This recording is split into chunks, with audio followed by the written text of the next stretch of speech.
نحمده ونستعينه ونستغفره ونؤمن به ونتوكل عليه ونعوذ بالله من شرور أنفسنا ومن سيئات أعمالنا من يهده الله فلا مضل له ومن يضلله فلا هادي له ونشهد أن لا إله إلا الله ونشهد أن محمدا عبده ورسوله أما بعد فإن خير الحديث كتاب الله وخير الهدي هدي محمد صلى الله عليه وسلم وشر الأمور محدثاتها وكل محدثة بدعة وكل بدعة ضلالة وكل ضلالة في النار فاعوذ بالله من الشيطان الرجيم بسم الله الرحمن الرحيم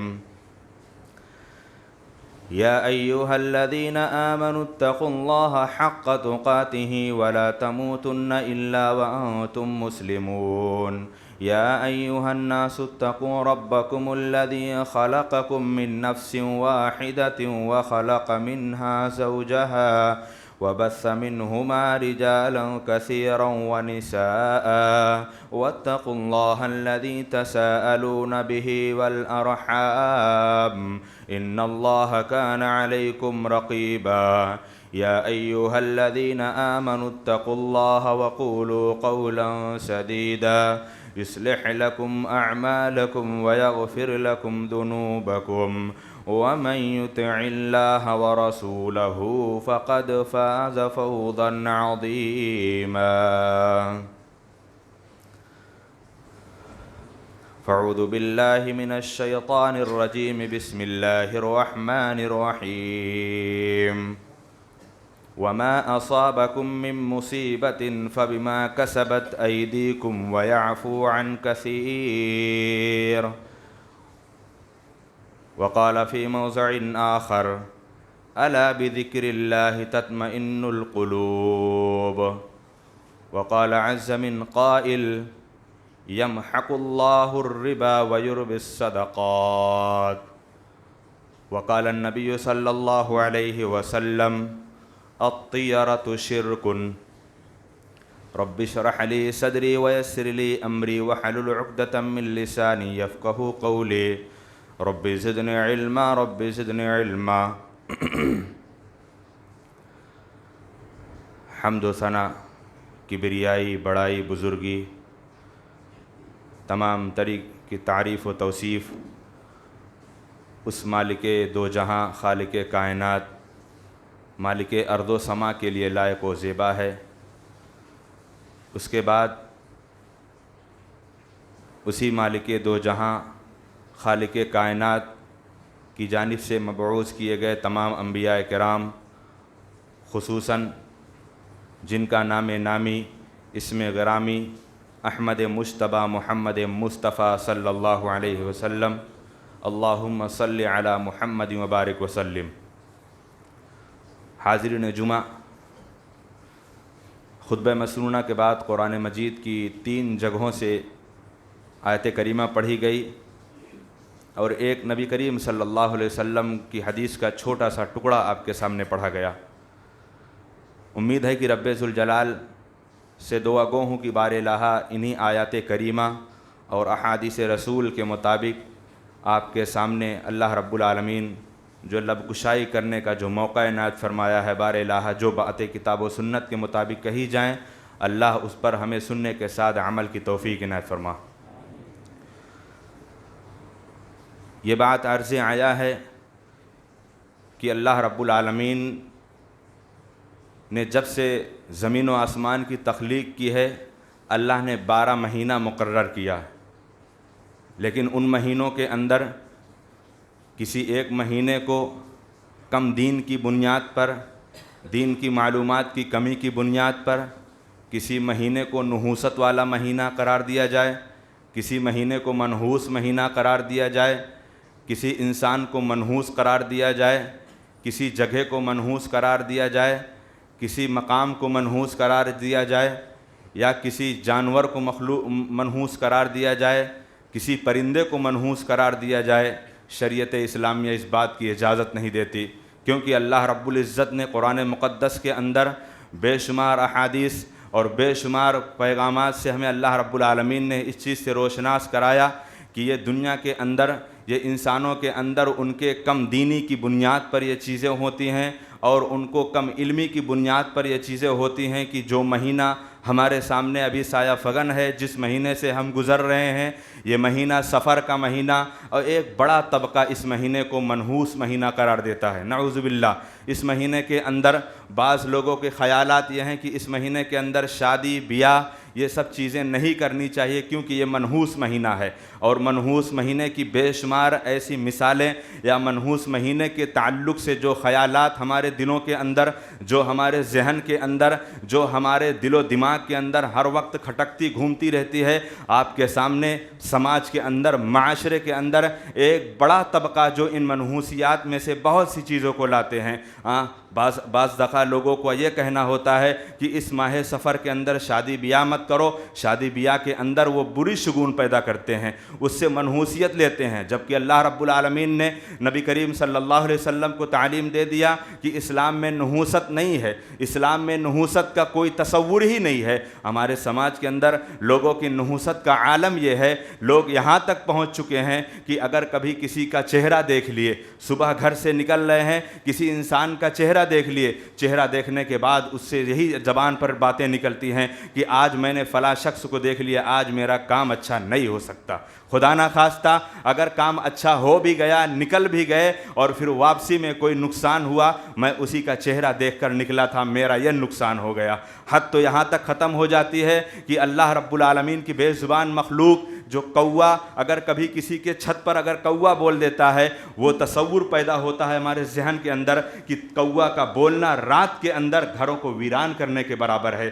ایک اللہ کی بے زبان مخلوق الو رات کی تنہائی میں اگر کبھی کسی کے چھت پر اگر بول گیا تو یہ تصور پیدا ہو جاتا ہے کہ الو جا کر تنہائی میں بولتا ہے، کسی کے گھر میں آ کر بولنا یہ گھر کے ویران ہونے کی ثبوت ہے۔ اور حد تو یہاں ختم ہو جاتی ہے، حد تو یہاں ختم ہو جاتی ہے کہ ایک سماج کے اندر کسی عورت کے شوہر کا انتقال ہو گیا، وہ بیوہ ہو گئی ہے، ہمارے سماج کے اندر اس کو اس نگاہ سے دیکھا جاتا ہے، اس کو شادی بیاہ کے رسم و رواج میں منگنی کی جو شکل ہوتی ہے، جو کبھی کوئی فنکشن ہوتا ہے، نعوذ باللہ اس کو اس میں اجازت نہیں دی جاتی، اس بنیاد پر کہ یہ بیوہ ہے اور اس کے اس منحوسیت کی بنیاد پر رشتہ ختم ہو جائے۔ کیا یہی اسلام تعلیم دیتا ہے ہمیں؟ کیا اسلام ہمیں اس بات کی تعلیم دیتا ہے؟ حد یہاں ختم ہو جاتی ہے کہ اللہ رب العالمین کی بے زبان مخلوق جس کا جھوٹا نبی صلی اللہ علیہ وسلم نے وضو کیا ہے، اس مخلوق کا، بلی جیسے مخلوق کو یہ ایک دنیا کے اندر، دنیا کے حرام کھانے والے،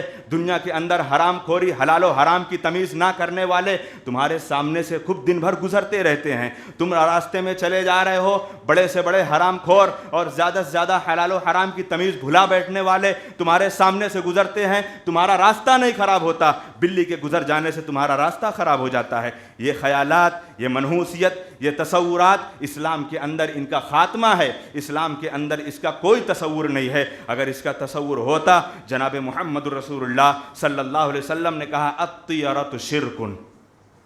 الطیرۃ شرکن، کہ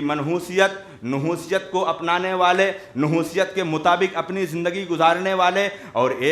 ایک باتیں یہاں تک پہنچتی ہیں کہ لوگ گھروں سے نکلتے وقت فال نکالتے ہیں، گھروں سے نکلتے وقت فال نکالتے ہیں، گھر سے نکلے کوئی پرندہ دکھا، اگر دائیں جانب گیا تو کام اچھا ہوگا، بائیں جانب گیا تو آج کام اچھا ہو ہی نہیں سکتا۔ اور حد تو یہاں ختم ہوتی ہے، نعوذ باللہ، جس قرآن کو اللہ نے ہدایت کا قرآن قرار دیا، جس قرآن کو اللہ رب العالمین نے انسانی زندگی کے اندر رہنمائی، اور انسانی زندگی کے اندر اللہ رب العالمین نے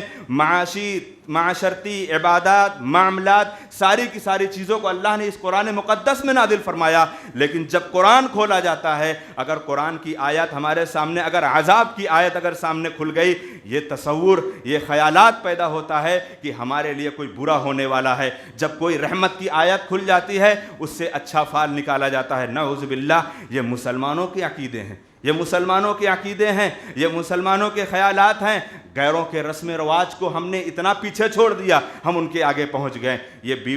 بیوی کے شوہر کا انتقال ہو جانا، ایک عورت کو کسی شادی بیاہ یا کسی منگنی کی کسی فنکشن میں اس کو حاضری نہ دینا، یہ ہماری سماج کے اندر نہیں ہے، یہ ہماری شریعت کے اندر نہیں ہے۔ یہ دوسروں کے کلچر، دوسروں کے طریقے کو ہم نے اپنا کر اپنے گھروں میں پیدا کر لیا۔ یہ چیزیں اسلام نے اس کو منع فرمایا ہے۔ اگر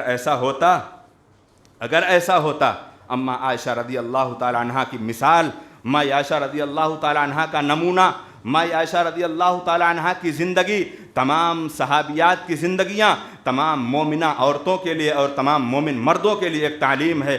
نبی صلی اللہ علیہ وسلم کی زندگی کے اندر یا آپ صلی اللہ علیہ وسلم کی شادی سے پہلے دور جاہلیت میں لوگ شوال کے مہینے کو نحوست والا مہینہ قرار دیتے تھے۔ شوال کے مہینے کو لوگ نحوست والا مہینہ قرار دیتے تھے، یہ مہینہ بڑا منحوس مہینہ ہے۔ لیکن ماں عائشہ رضی اللہ تعالیٰ عنہ بیان کرتی ہیں کہ اللہ کے رسول صلی اللہ علیہ وسلم نے مجھ سے شادی اسی شوال کے مہینے میں کی اور میری رخصتی بھی اسی شوال کے مہینے میں ہوئی، اور میں جتنی محمد الرسول اللہ صلی اللہ علیہ وسلم سے محبوب ثابت ہوئی، شاید کہ کوئی اور خاتون یا کوئی اور امہات المؤمنین کو اتنا شرف، اتنا مقام و مرتبہ حاصل نہیں ہوا جو اللہ کے رسول صلی اللہ علیہ وسلم سے میں نے، جو تمہارے سماج کے اندر اس شوال کے مہینے کو جم نے نحوست والا مہینہ قرار دیا۔ بڑی ہی برکت والی، بڑی ہی رحمتوں والی اللہ رب العالمین نے ہماری شادی کے اندر، اور یہ اما عائشہ رضی اللہ تعالیٰ عنہ آپ کی زندگی کے اندر نبی صلی اللہ علیہ وسلم کے انتقال کے بعد آپ اما عائشہ رضی اللہ تعالیٰ عنہ کا اپنا یہ ایک قول، یہ عمل ہوتا، اگر کسی اپنے گھر خاندان کے اندر اگر کسی کی شادی ہوتی، وہ جان بوجھ کر کہتی کہ اسی مہینے کے اندر تم شادی کرو، جس مہینے کو دور جاہلیت کے اندر نحوست والا مہینہ قرار دیا جاتا تھا۔ تو میرے بھائیوں، کسی مہینے کو اللہ رب العالمین نے کسی کو نحوست قرار نہیں دیا، کسی انسان کے تعلق سے اللہ رب العالمین نے نحوست نہیں قرار دیا، کسی جانور کو کسی جانور سے، کسی جگہ کو کسی وقت کو۔ بعض دفعہ ایسا بھی ہوتا ہے کہ فلاں جگہ پر جانا، فلاں جگہ پر کاروبار بزنس شروع کرنا، اس جگہ میں اگر ایک مرتبہ گھاٹا ہو گیا تو آئندہ بھی ہو سکتا ہے شاید یہ میرا گھاٹے ہی کا وقت ہی ہے، یا میرے گھاٹے ہی کی جگہ کیوں نہ ہو۔ کیا آپ کو اس بات پر عقیدہ، اس بات پر اعتماد نہیں کہ آپ اسی مہینے کے اندر، اسی شوال کے مہینے کے اندر آپ نے جس دن یا جس جگہ، جس مقام پر آپ نے اللہ رب العالمین کی ملنے والی نعمت، آپ نے اس روزی کو حاصل کی ہے، کیا آنے والے سال اس دن کے اندر بھی آپ کو وہی روزی مل سکتی ہے؟ اس دن مل بھی سکتی ہے، اور اس دن جتنا آپ نے اس مہینے میں، اس سال آپ نے اگر 1 لاکھ اس دن کمایا ہے تو آنے والے سال میں آپ کا 1 لاکھ کا نقصان بھی ہو سکتا ہے۔ اس لیے نحوست اسلام کے اندر اللہ رب العالمین نے اس کی کوئی گنجائش نہیں کی، اور اس کی کوئی بنیاد، کسی طریقے کا کوئی تصور، کوئی خیالات اسلام کے اندر نہیں ہے، اور نہ مسلمانوں کو اس پر عمل کرنا چاہیے۔ کیونکہ اللہ رب العالمین، بہت سے لوگ ہیں کہتے ہیں یہ مہینہ، یہ سفر کا مہینہ بے برکتی کا مہینہ ہے، اس کے اندر برکت نہیں ہوتی۔ اصل بے برکتی اصل ہے کہاں سے؟ بے برکتی کا تصور ہے کہاں سے؟ ہم نے کبھی دیکھا نہیں، ہم نے کبھی سوچا نہیں، ہم نے کبھی غور و فکر کیا نہیں کہ برکت اور نحوست یہ دونوں الگ چیزیں ہیں۔ برکت کیا ہے، نحوست کیا ہے؟ برکت کی تعریف، برکت کی اگر اس کی تعریف بیان کیا جائے تو اس کے لیے وقت نہیں ہے اور کوئی الفاظ نہیں ہے۔ اگر مختصراً کہا جائے تو برکت یہی چیز ہے کہ اللہ رب العالمین نے جو نعمت ہمیں ابھی دی ہے، اس سے پہلے ہمیں وہ نعمت ملی نہیں تھی، اور اللہ نے اس نعمت کو ہمیں عطا کیا، اور پھر وہ نعمت ہمارے لیے استقامت طور پر ہے، اور پھر آنے والے ایام میں اس نعمت میں اللہ اضافہ ہی کرتا جا رہا ہے۔ یہ برکت ہے، یہ برکت ہے۔ اور اللہ رب العالمین نے ہمیں جس دولت سے نوازا ہے، وہ دولت ہمارے آنے والے ایام میں بڑھتی ہی چلی جا رہی ہے، یہ برکت ہے۔ نحوست کیا ہے؟ نحوست ہے اللہ رب العالمین کی نافرمانی کرنے پر، اللہ رب العالمین کی بغاوت کرنے پر، اللہ رب العالمین سے عداوت کرنے پر، محمد الرسول اللہ صلی اللہ علیہ وسلم کی سنت سے کھلم کھلا عداوت اور دشمنی کرنے پر جو شخص دنیا کے اندر بے برکتی سے محروم ہے، برکت سے محروم ہے، رحمت سے محروم ہے، نعمت سے محروم ہے، تو ظاہر سی بات ہے ایک انسان اپنی زندگی کے اندر وہ خود اپنے گناہوں کو سب سے بڑا نحوست سمجھ لے، کیونکہ برکت کا تصور اللہ رب العالمین نے بڑا اعلیٰ معیار رکھا ہے۔ برکت کیسے آتی ہے، برکت کیسے ختم ہوتی ہے، کچھ اس کے اسباب، چند قرآن مجید کی آیات اور احادیث رسول کے مطابق میں آپ کے سامنے رکھنے کی کوشش کرتا ہوں کہ بے برکتی کے اصل اسباب کیا ہیں، برکت کا خاتمہ کہاں سے ہے۔ سب سے پہلا سبب جو آج ہماری زندگی کے اندر سب سے زیادہ پایا جاتا ہے کہ اللہ رب العالمین سے اپنے تعلق کو ختم کر لینا۔ برکت کا خاتمہ سب سے پہلے یہاں پر ہے کہ ایک مومن دنیا کے اندر اللہ رب العالمین سے اپنا تعلق ختم کر لے۔ اللہ سے تعلق باللہ کس طریقے سے جڑنا ہوگا، کس طریقے سے اپنا تعلق اللہ سے مضبوط کرنا ہوگا، اللہ رب العالمین سے اپنا رابطہ، اللہ رب العالمین سے اپنے معاملات کیسے مضبوط کرنے ہوں گے، اسی وقت مضبوط ہو سکتا ہے جب مومن اللہ رب العالمین کی اس آیت قرآن مجید پر عمل کرے گا۔ الا بذکر اللہ تطمئن القلوب، کہ اے لوگو تم کہاں پھرائے جا رہے ہو، اللہ رب العالمین نے تمہارے لیے اس قرآن مجید کا ذکر ہی، اللہ رب العالمین کا ذکر ہی تمہارے دلوں کو سکون پہنچانے والا ہے۔ اور دلوں کو سکون کب پہنچے گا؟ دلوں کو سکون اسی وقت پہنچے گا جب ہماری دنیا کی زندگی کے اندر ہمارے ٹینشن، ہماری پریشانیاں، ہماری بیماریاں، ہماری بھوکمریاں، ہماری قحط سالیاں، یا ہمارے اوپر روز مرات میں پیش آنے والے وہ دشواری والے مراحل، اگر ان ساری کی ساری چیزوں سے ہماری زندگی دور ہے تو ظاہر سی بات ہے ہمارا دل بڑا سکون والا ہے۔ ہاں، انسانی زندگی کے اندر اللہ رب العالمین سے تعلق جوڑنا، اللہ رب العالمین سے اپنا رابطہ مضبوط کر لینا، یہ انسانی زندگی کے برکت کے اسباب میں سے سب سے بڑا سبب ہے۔ اور اگر اللہ سے تعلق نہیں جڑتا، آپ دنیا کے اندر بے شمار آپ اسباب اکٹھا کر لو، اسباب اکٹھا کرنے سے برکت حاصل نہیں ہوتی۔ آپ خوب اسباب اکٹھا کر لو، لیکن مسبب الاسباب آپ نے اکٹھا کرو کہ اسباب کو پیدا کرنے والا کون ہے۔ اگر تمہارا یہ اسباب کا پیدا کرنے والا وہ خالق، وہ مالک، وہ رازق، وہ رب العالمین سے اگر تمہارا رابطہ کمزور ہے، اللہ کی قسم اللہ رب العالمین تمہارے رزق کے اندر برکت کبھی دے ہی نہیں سکتا۔ اس دنیا کے اندر اللہ رب العالمین کے دو قسم کے بندے ہیں۔ اس دنیا کے اندر اللہ رب العالمین کی دو قسم کے بندے ہیں جو صبح اٹھتے ہیں۔ دو قسم کے بندے اللہ رب العالمین کے ہیں جو صبح اٹھتے ہیں۔ ایک بندہ وہ ہے جو رزق کے لیے صبح اٹھتا ہے، ایک بندہ وہ ہے جو اپنی روزی اور اپنی رزق کو حاصل کرنے کے لیے اٹھتا ہے، اور ایک بندہ وہ ہے جو رزاق کے لیے اٹھتا ہے۔ اب ہم تصور کریں کہ ہمارا شمار کن لوگوں میں ہے۔ بہت مضبوط جملہ ہے۔ ایک وہ بندہ ہے جو رزق کے لیے اٹھتا ہے، اپنے کاروبار، بزنس، دھندا، تجارت، اپنی پراپرٹی، اپنی جائیداد، اپنے مال، اپنی روزی اکٹھا کرنے کے لیے اٹھتا ہے، اور ایک بندہ اٹھتا ہے رزاق کے لیے اٹھتا ہے۔ کتنا بڑا جملہ ہے۔ اگر ہمارا شمار، ہم خود اپنے نفس کا محاسبہ کریں کہ ہمارا شمار کن لوگوں میں ہے، رزق حاصل کرنے والوں میں ہے یا رزاق کو تلاش کرنے والوں میں ہے؟ جو رزق حاصل کرنے کے لیے ہی اٹھے گا اس کے رزق میں کوئی برکت نہیں، اس کے رزق میں کوئی اضافہ نہیں، اور جو رزاق کے لیے اٹھے گا رزاق بھی راضی اور اس رزاق سے ملنے والی رزق بھی پاک ہوگی۔ کیونکہ اللہ رب العالمین نے قرآن مقدس کے اندر ارشاد فرما دیا کہ وَمَن يَتَّقِ اللَّهَ يَجْعَل لَّهُ مَخْرَجًا وَيَرْزُقْهُ مِنْ حَيْثُ لَا يَحْتَسِبُ، جو اس رب العالمین سے ڈرتا ہے، اس سے اپنے تعلق کو مضبوط کرتا ہے، اس کو یاد کرتا ہے، اللہ رب العالمین اس کے لیے رزق کے راستے کو آسان کرتا ہے۔ اور وَمَن يَتَّقِ اللَّهَ يَجْعَل لَّهُ مَخْرَجًا وَيَرْزُقْهُ مِنْ حَيْثُ لَا يَحْتَسِبُ، اس کو روزی اللہ وہاں سے دے گا جہاں اس کو تصور گمان بھی نہیں ہو سکتا۔ یہ اللہ رب العالمین سے رزق کے تعلق سے برکت کے اسباب میں سے پہلا سبب یہ ہے کہ اللہ رب العالمین سے تعلق مضبوط ہوگا تب برکت ہماری زندگی کے اندر ہوگی۔ اگر اللہ سے تعلق مضبوط نہیں ہے تو ہماری زندگی میں ہم لاکھ اکٹھا کر لیں نعمت، لیکن اس کے اندر برکت نہیں ہو سکتی۔ دوسرا سبب، بے برکتی کے اسباب میں سے دوسرا سبب کیا ہے؟ دوسرا سبب ہمارے گناہ،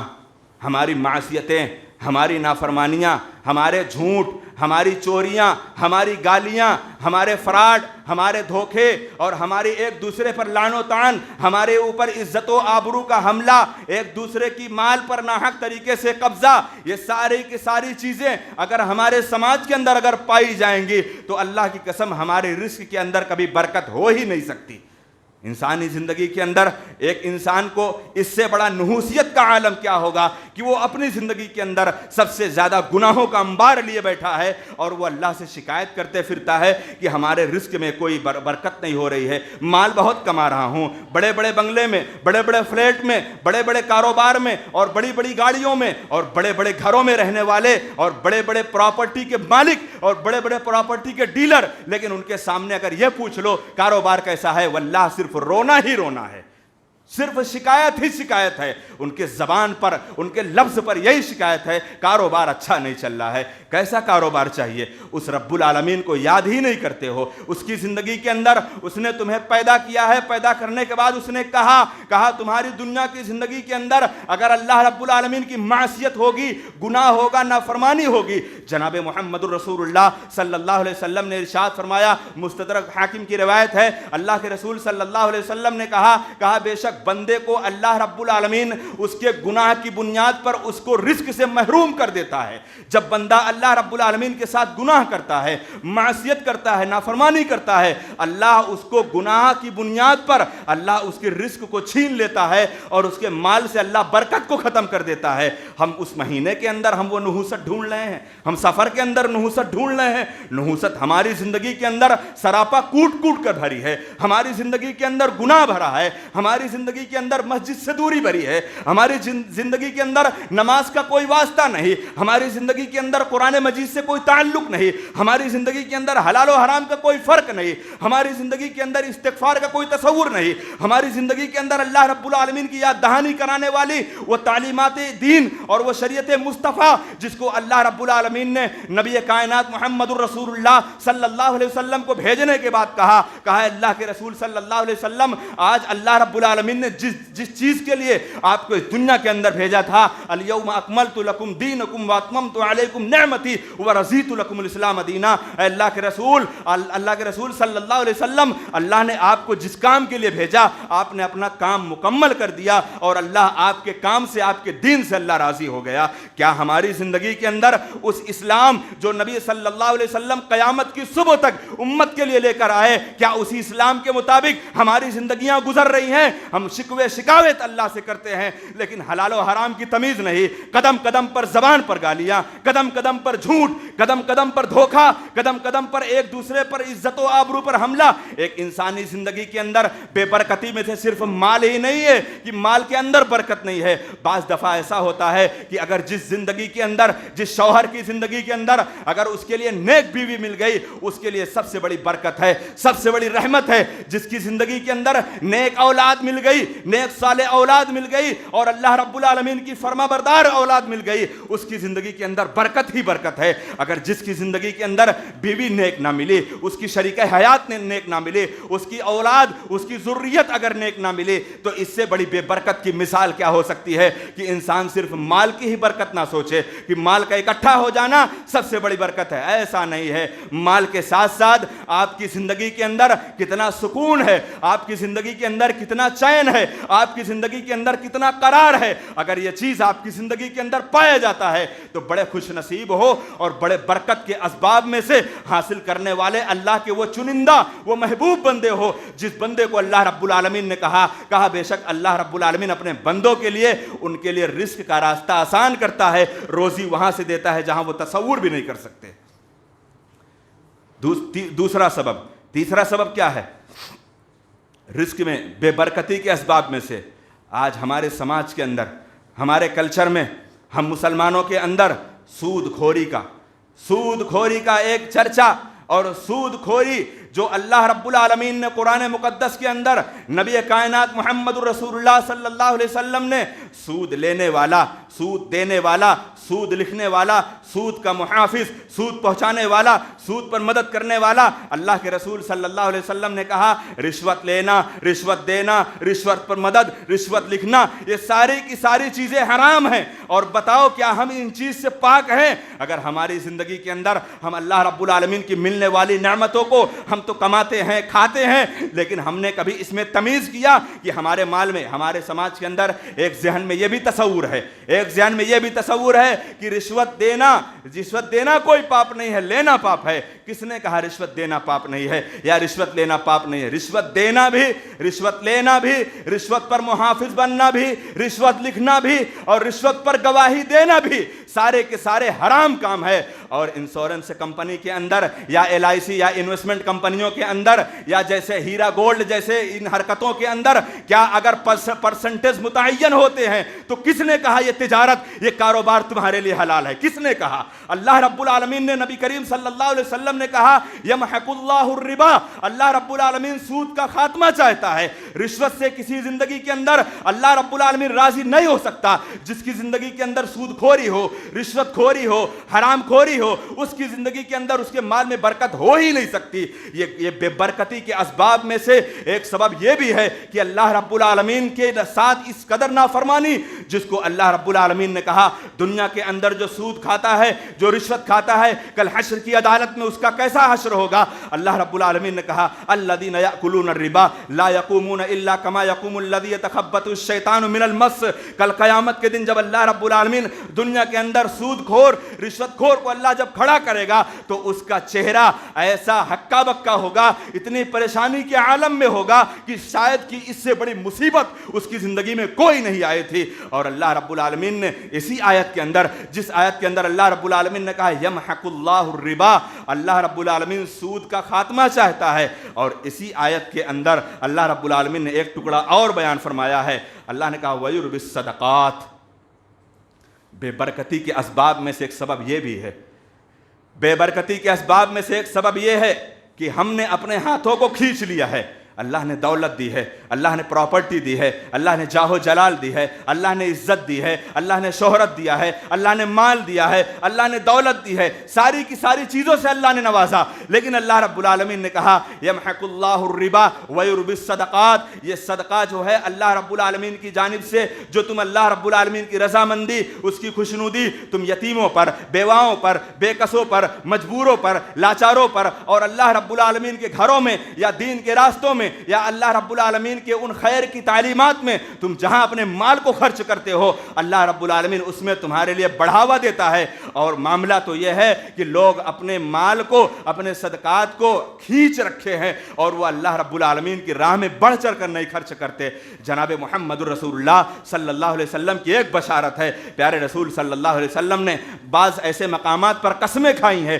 ایک قسم اللہ کے رسول صلی اللہ علیہ وسلم نے یہ بھی کھائی، قسم ہے اس ذات کی جس کے ہاتھ میں محمد رسول اللہ صلی اللہ علیہ وسلم کی جان ہے۔ اللہ کے رسول صلی اللہ علیہ وسلم نے کہا جو اللہ رب العالمین کی راہ میں اپنے مال کو خرچ کرتا ہے اور اس کے دل کے اندر یہ گمان اور یہ تصور نہیں پیدا ہوتا کہ میرے مال کے اندر کمی ہوگی، انشاءاللہ اللہ کی قسم میں کھاتا ہوں کہ اللہ اس کے مال میں کمی نہیں کرے گا بلکہ اللہ اضافہ کرے گا۔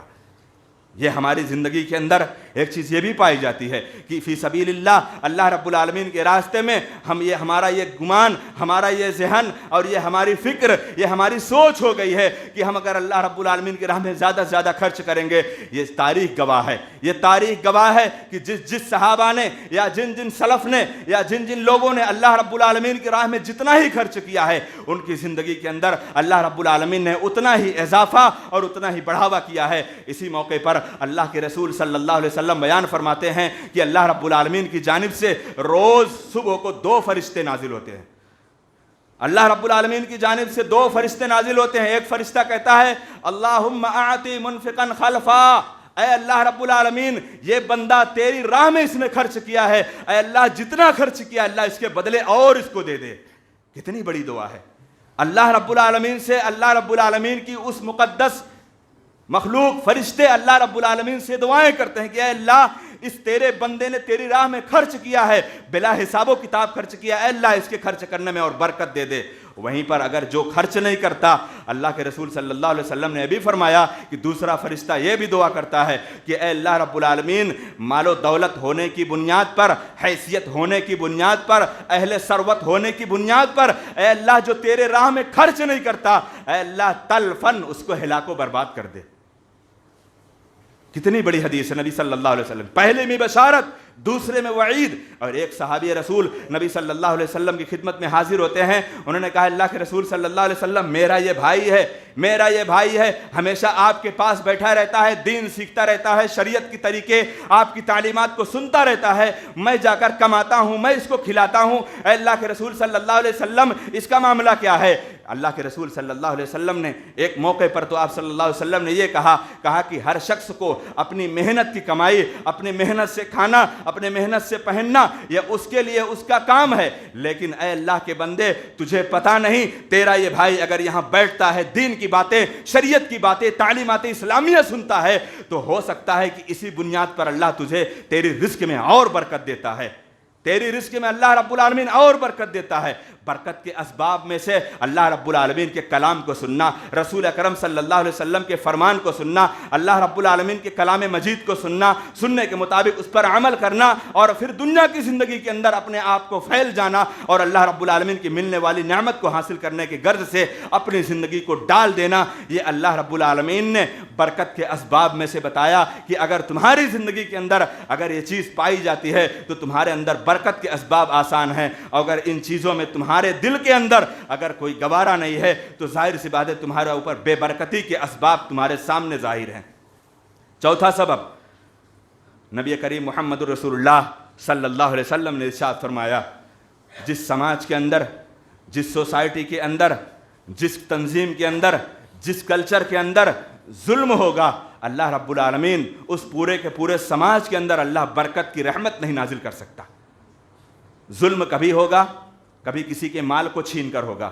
کبھی کسی کی عزت و آبرو پر ہوگا، کبھی کسی کے پیٹھ پیچھے اس کے عیوب کو دنیا والوں کے سامنے بیان کر کے ہوگا. دنیا والے اگر کبھی کوئی برائی کرے، کبھی کوئی شخص برائی کرے، ہم میں سے، آپ میں سے کبھی اگر کوئی شخص کسی کے سامنے کسی کی برائی دکھے تو سب سے پہلا فریضہ بنتا ہے آپ اس سے مل کر آپ اس کو سمجھاؤ، نہ کہ دنیا والوں کے سامنے اس کے چرچے، اس کے ڈنکے کو عام کرو، کیونکہ اصلاح اسے کرنی ہے، اس میں اصلاح اسے کرنی ہے. اگر آپ کی اصلاح سے اس کو اگر آسانی ہو گئی تو آپ بڑے ہی اللہ کے محبوب بندے بن گئے، اگر آپ کے اندر یہ چیز پیدا نہیں ہوئی تو آپ بہت بڑے ظالم ہو. اور جناب محمد رسول اللہ صلی اللہ علیہ وسلم کا فرمان ہے، اس دنیا کے اندر اللہ رب العالمین کے ساتھ بہت سے لوگ ظلم کرتے ہیں. اللہ کے ساتھ کون ظلم کر سکتا ہے بھلا؟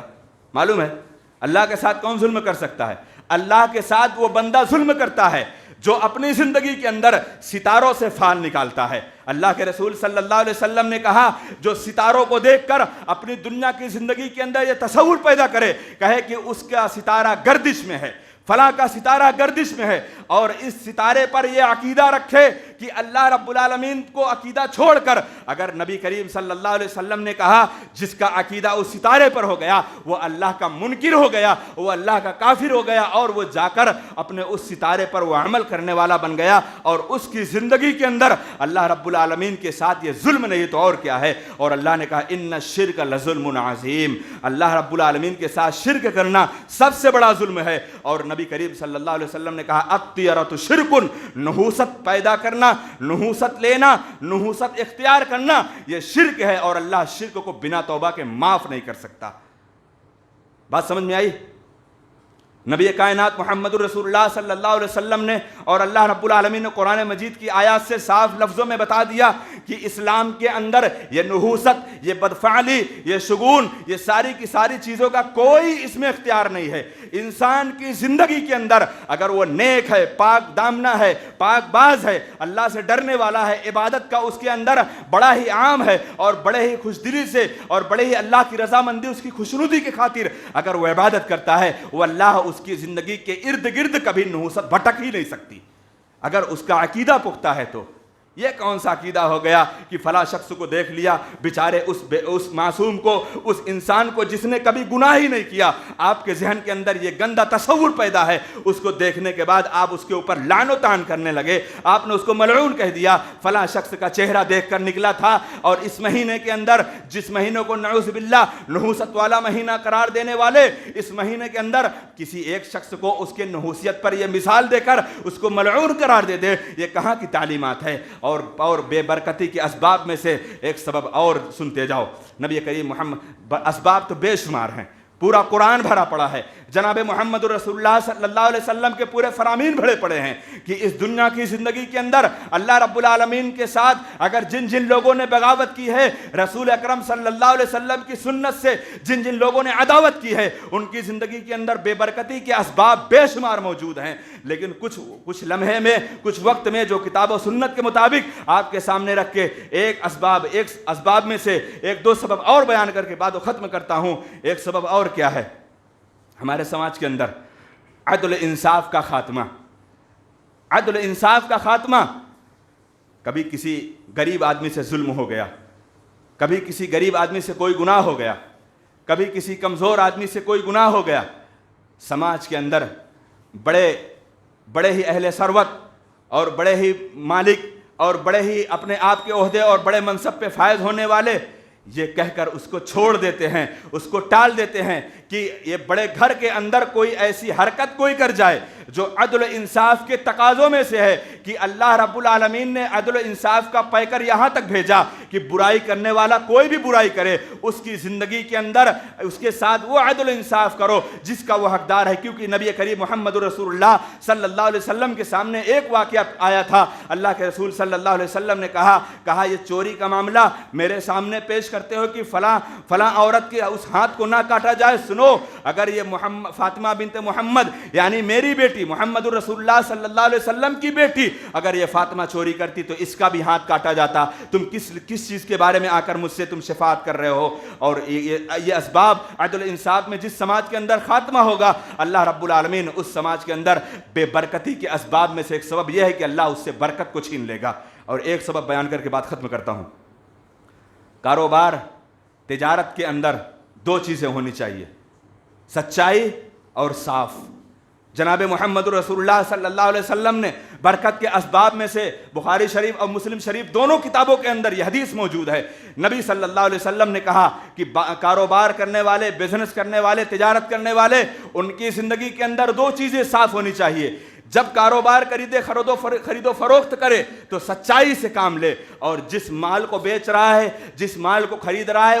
اس پر صاف کھلی طور پر بتا دے یہ مال اتنے کا ہے، ہم نے اتنے کا خریدا ہے. اگر یہ مال اتنے کا ہے، ہم نے اتنے کا خریدا ہے، اتنے کا تم لینا چاہتے ہو تو میرے بھائی ٹھیک ہے، ورنہ پھر تمہارا معاملہ میرا معاملہ. جناب محمد رسول اللہ صلی اللہ علیہ وسلم نے کہا جو کاروبار تجارت کے اندر جو جھوٹ بولتا ہے، اور خریدنے والا اور بیچنے والا اللہ کی قسم دونوں کے دونوں نقصان میں ہوتے ہیں. کیونکہ خریدنے والا اس بات کے اندر یہ شک میں پیدا رہے گا کہ میرے کو شاید ٹھگ لیا گیا ہے، میرے سے مال زیادہ لے لیا ہے. اور بیچنے والا اس گمان میں رہے گا کہ شاید میرا مال اتنا مہنگے کا تھا لیکن میں سستے میں بیچ کر میں اپنا کام کر گیا اور یہ میرے مال میں کوئی برکت نہیں ہو سکتی. جناب محمد رسول اللہ صلی اللہ علیہ وسلم نے کہا جس تجارت، جس بزنس، جس کاروبار کے اندر آدمی کاروبار، تجارت، بزنس کرتا ہے اور اس میں اللہ رب العالمین کا نام لے کر جھوٹی قسم کھاتا ہے، اللہ کے رسول صلی اللہ علیہ وسلم نے کہا اللہ رب العالمین خریدنے والے